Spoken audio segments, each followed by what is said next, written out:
Okay, this is a video. If you can hear me, let me make sure that the sound is appropriate. Okay.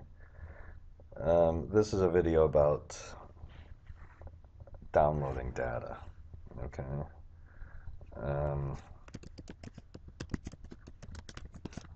Now, what we're going to do is I'm going to interrupt it a lot, um, but we're going to download futures prices from this website called barchart.com. It's pretty good because if you want the futures natural gas prices, you can just click on them and get all them the same thing about the oil prices. But of course, what we want to do, as usual, is hang on. Did I just do that right? Uh, here are the future prices. Hang on for well, damn it. Uh, uh, futures markets. Just a second. Let's go back. See, I'm already getting messed up. The futures prices for oil. Okay, and we get all of these. Now, a whole lot of this stuff will be involving getting the websites, and while I was doing that, I interrupted myself. What we really want to do is get these and maybe get fine monthly, but I'd like perhaps an average of what the price is supposed to be in the future.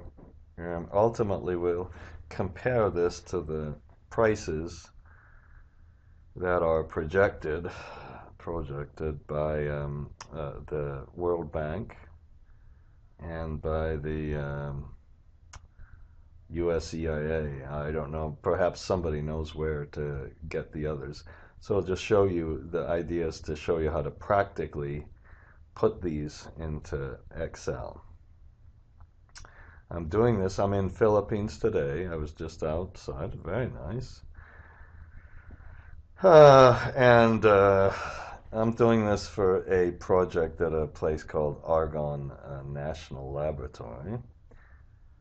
And it's a very long story.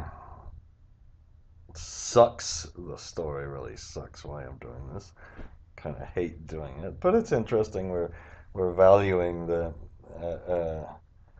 benefits from not flaring natural gas or venting natural gas. So that's why we need it. Now, what was I going to say? Okay, so let's.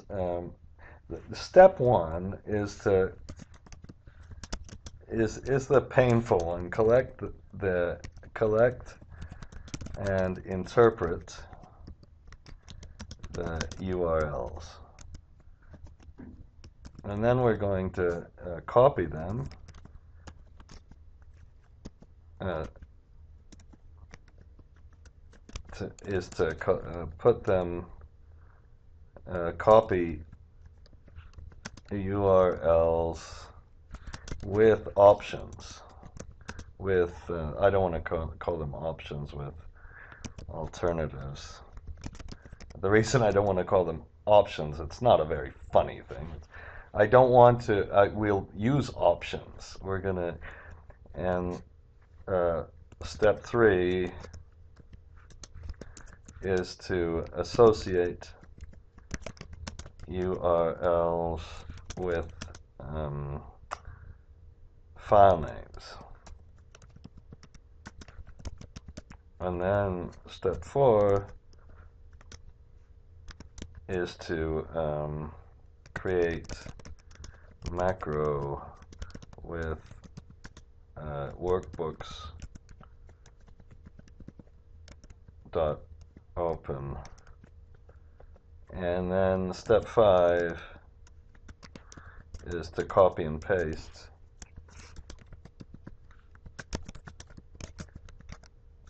into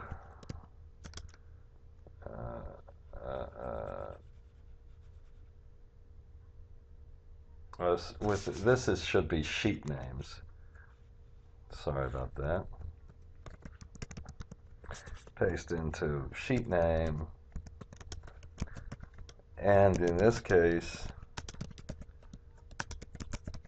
paste special, come on, as values, okay? And step 6 is to use matched index indirect to put together summary sheets. That's really why you want to do this. Otherwise, you can just use the you could just use the website, but we want to graph them. We want to take averages. We want to compare the forward prices with inflation. We want to, God knows what else. Oh, we want to compute implied volatilities from options. So we want to do a lot of this now. The first thing now, I'm even afraid to do this. This is this one is the when we downloaded it, but I didn't copy paste special, so you have all these stupid pictures that can really mess things up.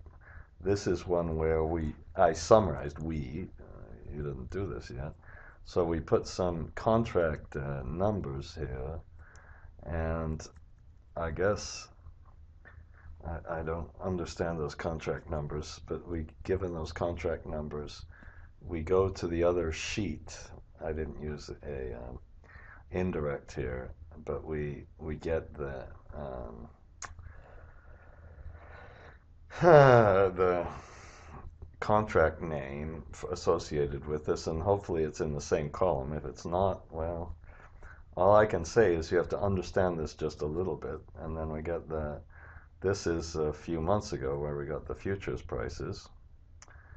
Okay, and then we can get the dates from going all the way over here to the right. See, this is right. No, mid. It goes to the length of this minus 2. Maybe you could do the right, but it takes a value of that and adds 2000 to get it into the year 2016, 2017, and then we can look at what the kind of implicit futures price is from the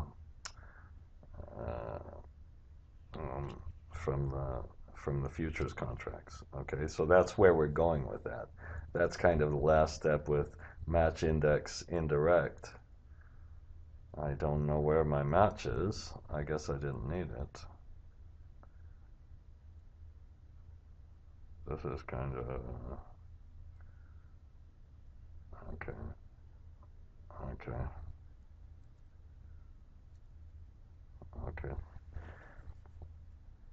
So so let's start this. The hardest part, and I'm sorry about kind of interrupting a little bit. Let's start copying some of these things. Now, this might be the kind of trickiest part, but with the first one, it's not tricky. Let's go back. And what you have to do is kind of hope that they don't change these things in the future. Okay, so we just copy the URL and paste it here. Okay, and then I suppose we should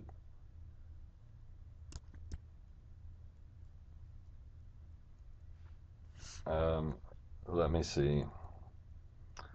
Let's put this a name. This is so let's for now this will be the sheet name.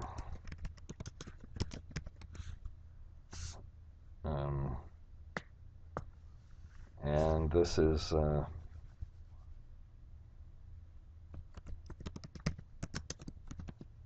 NG futures. How about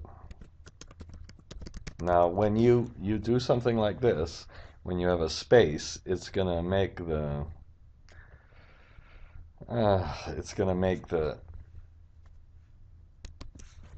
indirect a little more difficult. So why don't we keep it just one names, and then let's put oil futures.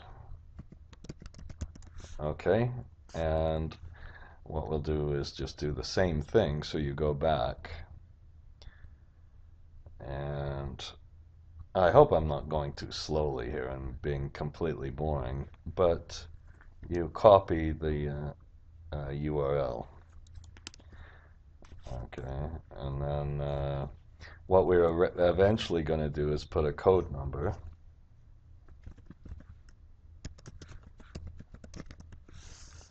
Okay.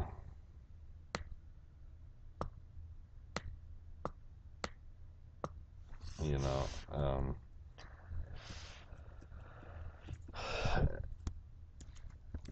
now, here's the problem with the futures contracts. We might be interested, and I think it would be very interesting to get the, we could also, these are the current prices, the end of the day prices are slightly different. So this is end of the day. Let's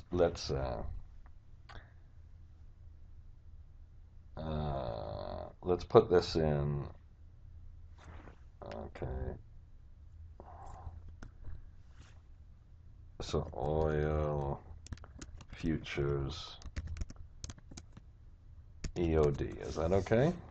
So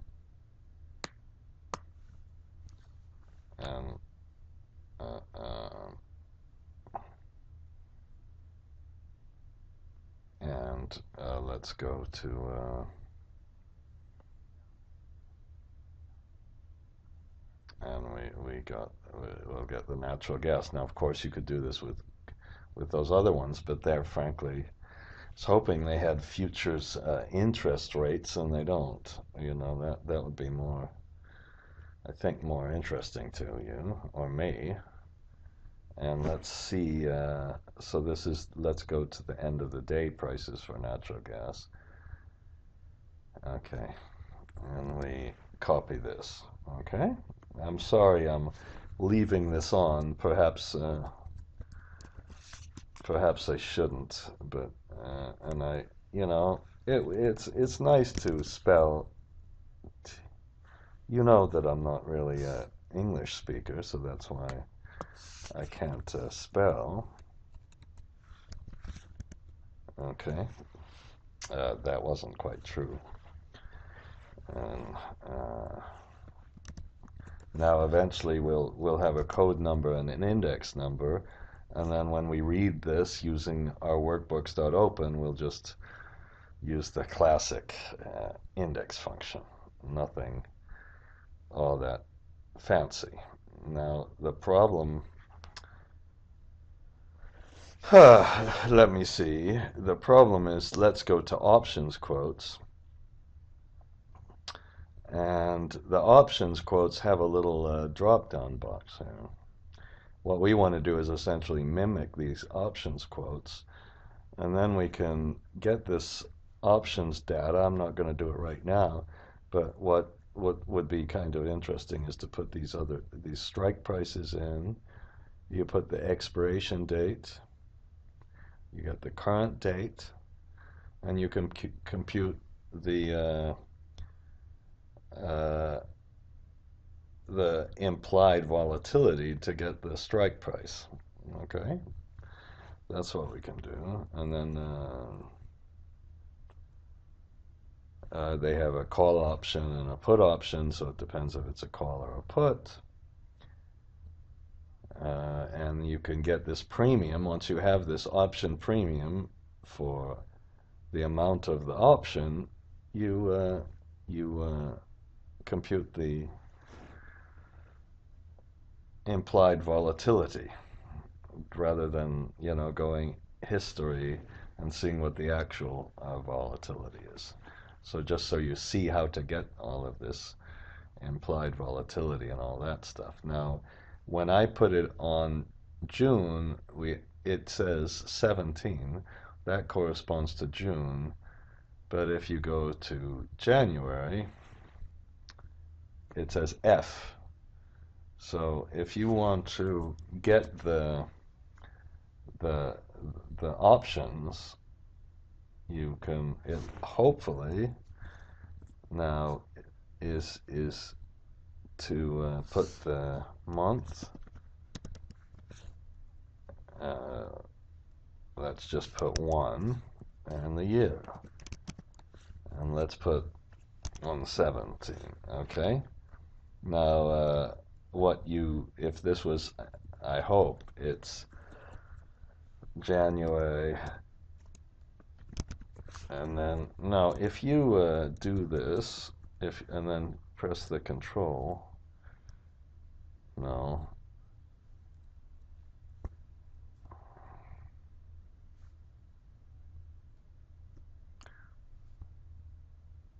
okay, I can't do this, fuck, how'd you,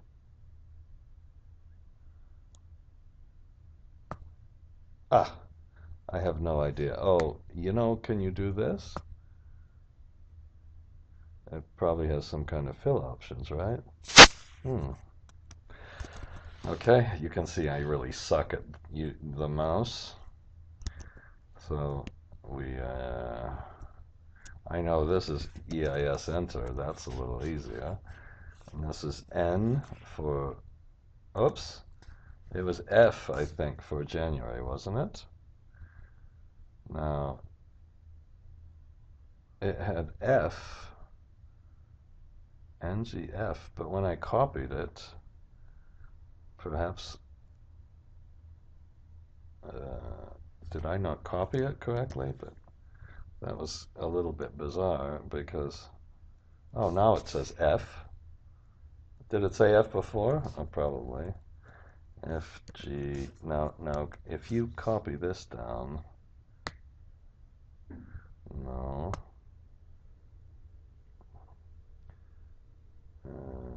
flash,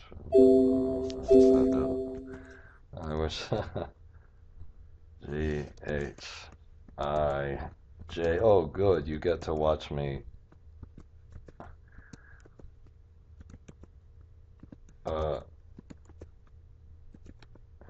so, I hope that, let's see if, and I tested this out, by the way, with different dates. So if we look at here, December, and it's not, it's Z. Oh, shit. And X. So what about this 17? So I'm going to have to turn the video off and find the damn little code numbers here. Okay, just a minute. Okay, so I put these letters in, and I wanted to make sure that they're consistent for the oil and the gas. Now, if we want to make a kind of flexible thing here, let me delete this. So we want to put in a month. We can put in a drop-down box and all of that, but we want to press 2 or year 15, click on the futures, and have it come out to a futures analysis page. Okay, and this one won't do because this NGF7 should depend on this. So let's make a flexible URL. And the flexible URL first, let's look up the month. So now, as long as I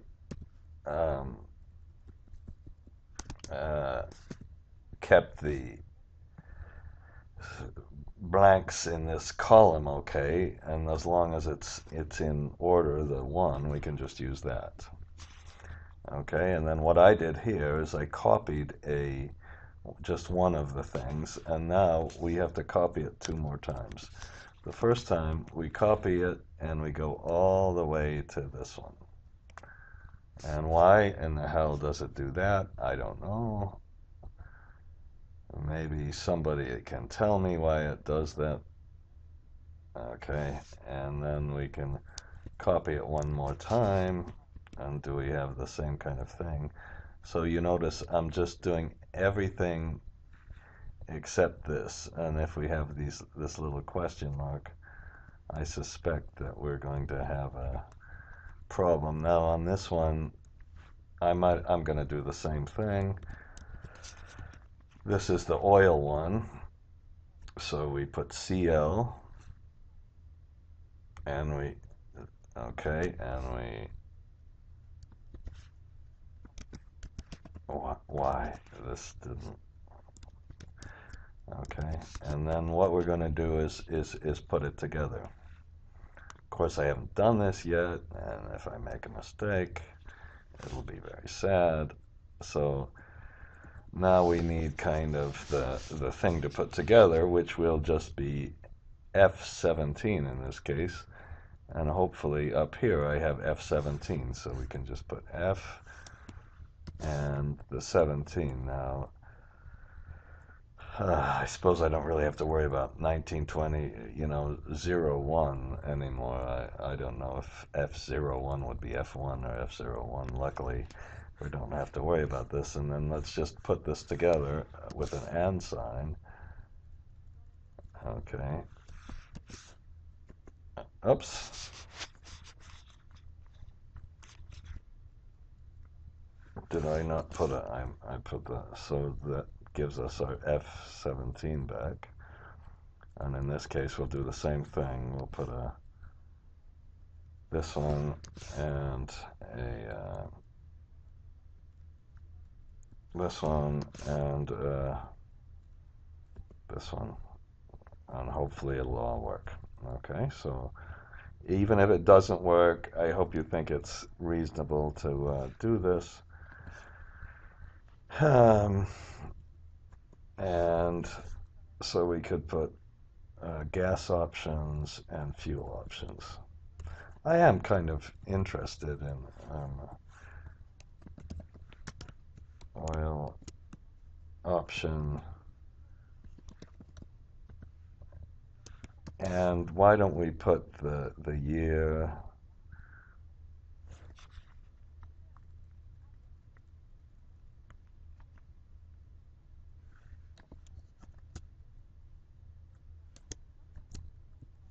and we'll put how about the month and the year.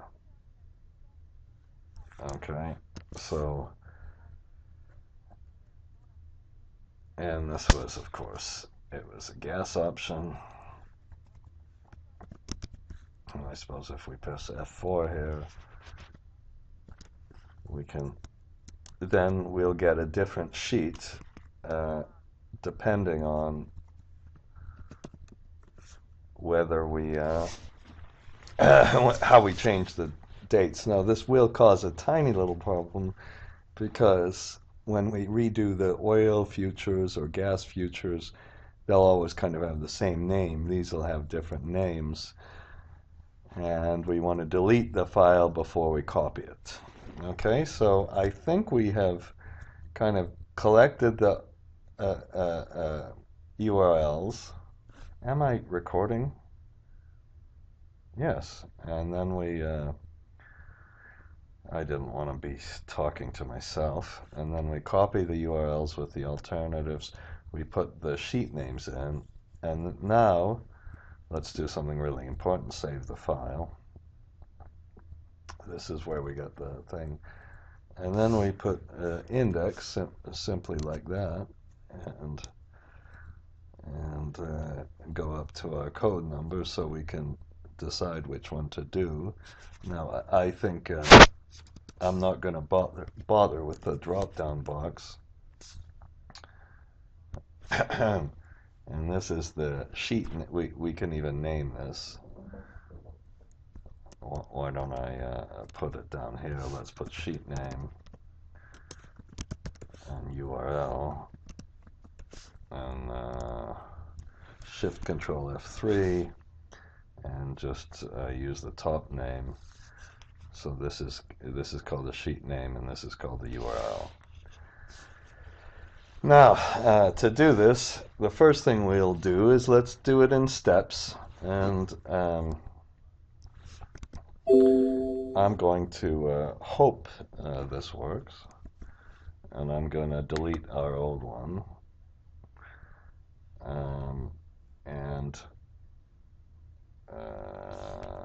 Okay, I suppose that's okay. We can leave a few spaces just in case something else comes up. So let's go to the formulas. Ah, shit. The developer. Let's make a macro. Now this one has, what if I just put read URL? Let's press that one. And I hope I didn't. I just press enter, not create. Workbooks. Dot open. And now that's the one that I've told you about so often. And we put URL.